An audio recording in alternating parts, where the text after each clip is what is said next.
How to add a payment method to Systeme.io. If you want to add a payment method to Systeme.io, it's actually quite very simple to do so.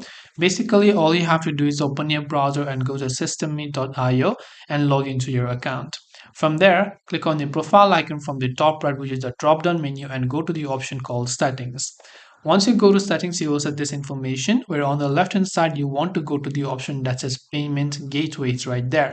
Once you go to payment gateways, there are many payment methods you can choose from. You can choose Stripe, PayPal, Mercado Pago, or Razorpay, Flutterwave, Molly, Go Cardless, Paystack, Zendesk, Secure NPay, or Cash on Delivery. Whatever else it is you want to connect, you can click on the connect button right next to it, enter your username and the password and the signature of your account.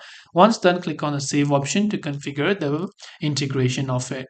So this way you'll be able to add a payment method on your Systeme.io account. If you have any further questions, feel free to leave them down. Thank you for watching and see you in the next video.